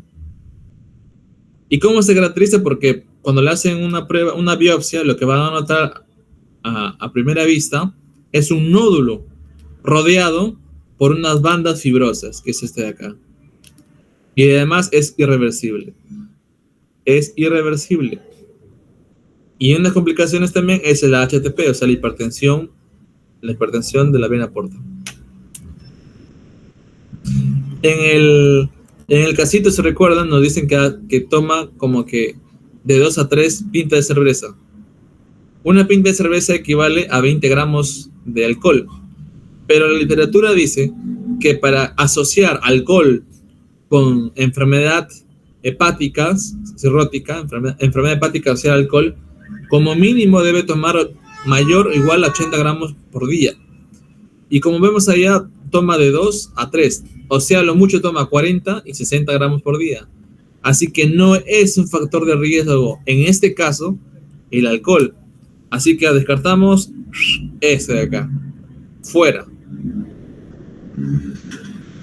Muy bien. Tiene cirrosis, eso sí sabemos. Entonces va a haber problemas, ¿no? en el metabolismo de la bilis. Esto va a traer consigo ictericia. Como ya dije, la ictericia es un signo característico que es el coloramiento amarillento de la esclera o de las manos, de la piel en general. El otro problema es la enfermedad hepática, pero ya no asociada al alcohol, sino no asociada al alcohol. Es un nombre curioso que se le da, ¿no? O sea, es como que descartando el alcohol y otras causas. Aquí aparece, y yo le llamo un multisíndrome, porque tiene muchas cosas. Se llama el síndrome metabólico. Y su diagnóstico es que tengan como mínimo mayor o igual a 3 de estas lesiones. Bueno, este de acá, tómenlo como referencia nada más. Yo quiero que se concentren en los signos clínicos. Si un paciente, ven este de acá, esto se le llama acantosis nigricans. Puede estar acá en la zona de flexura, como en el cuello, o en el codo, o en la rodilla. Pero está acá. Este es lo más visible. ¿Y qué es sinónimo de qué? De este de acá. De resistencia a la insulina. Se resiste a la insulina. Resistencia a la insulina. O sea, la piel se engruesa acá. No es que se pigmente, se engruesa. Por eso da este detalle. Bueno, obesidad abdominal junto con triglicéridos altos causa este de acá, ¿no? Por ejemplo, está aumento del diámetro, pero también causa esto, los santelasmas, perdón. Los santelasmas, que son depósitos grasos, probablemente acompañados por una dislipidemia, o sea, por problemas en los triglicéridos y en el colesterol. Y esto es lo más importante acá. Vamos con el otro, hemocromatosis. La palabra tiene funciones. Cada sílaba no está por las puras. Entonces, si nosotros desmantelamos la palabra, tenemos lo siguiente: hemocromatosis. Hemo quiere decir sangre, hierro. Croma viene de cromo, ¿no? O sea, color, viene de color, y tosis es enfermedad. Entonces, entiéndase que la hemocromatosis es la enfermedad por sobrecarga de hierro.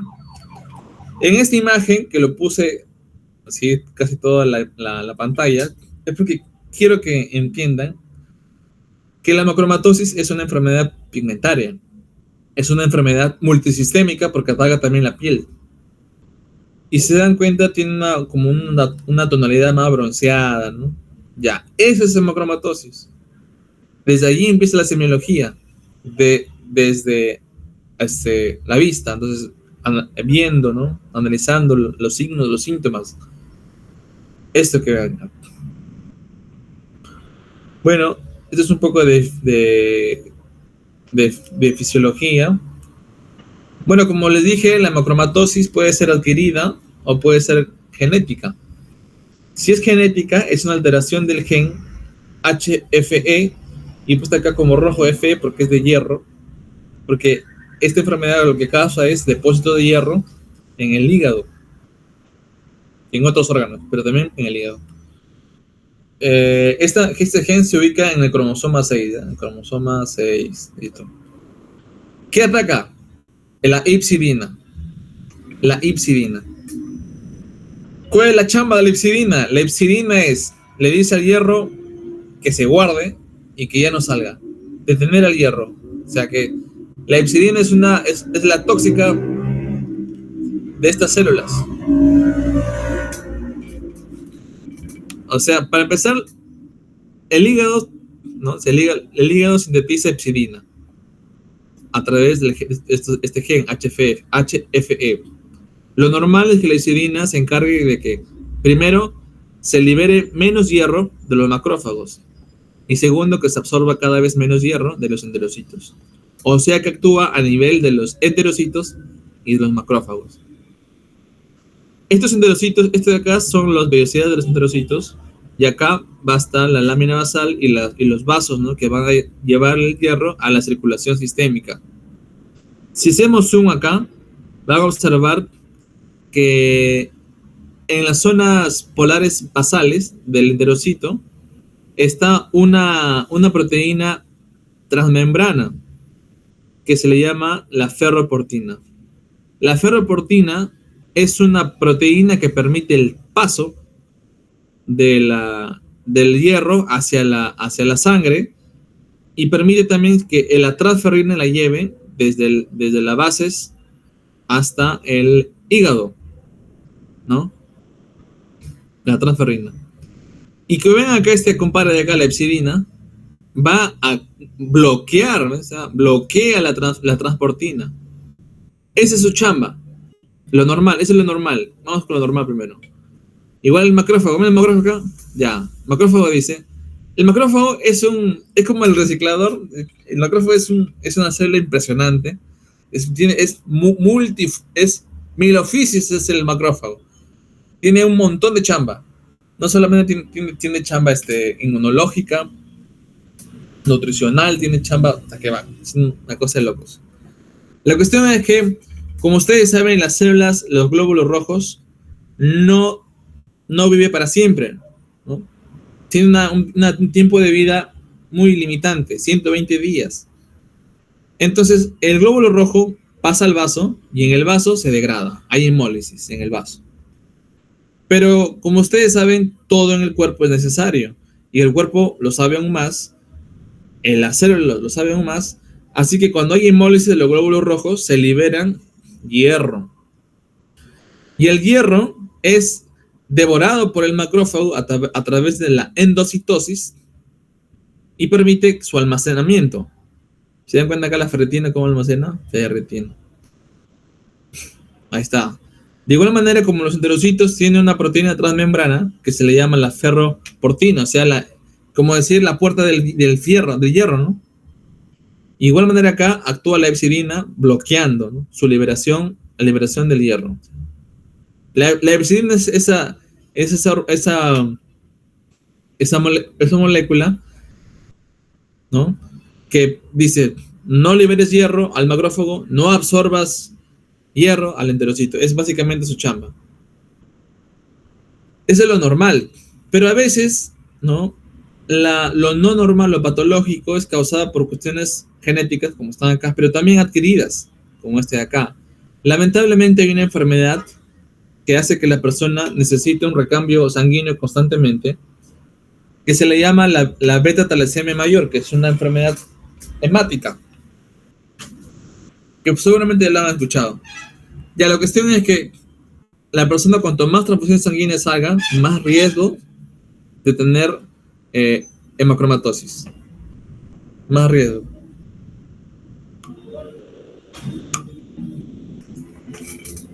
Y no solamente el hígado se deposita el hierro, sino también en la glándula pituitaria, por eso no hay disfunción pituitaria, causa fatiga en las articulaciones menores, como las de los dedos, ¿no?, las articulaciones de los nudillos de los dedos.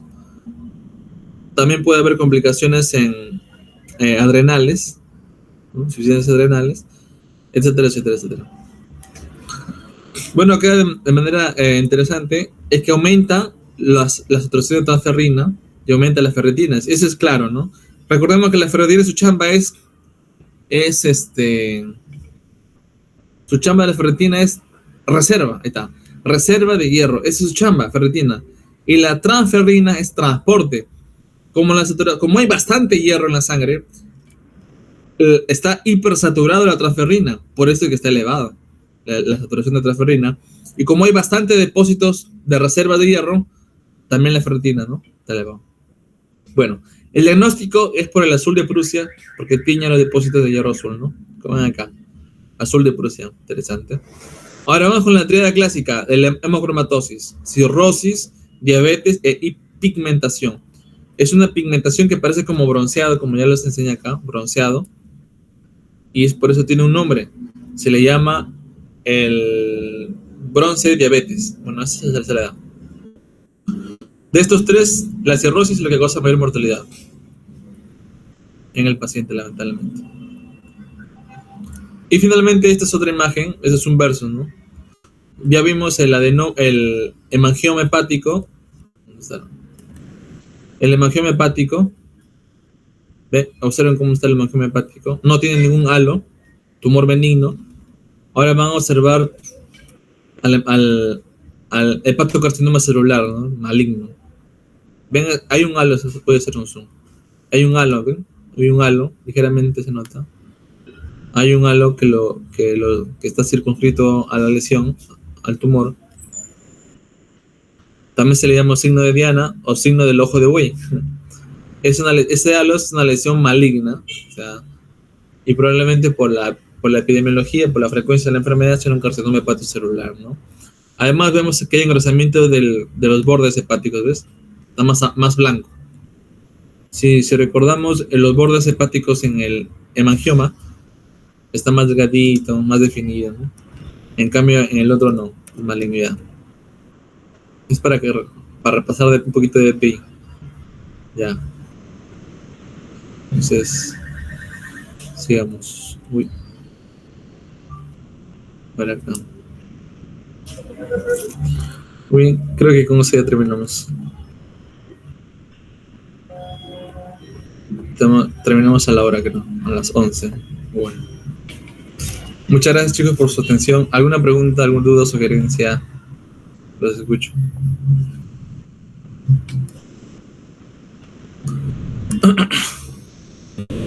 Y es un poco tarde, ¿no? Gracias a todos por su presencia, chicos. Suerte en sus exámenes.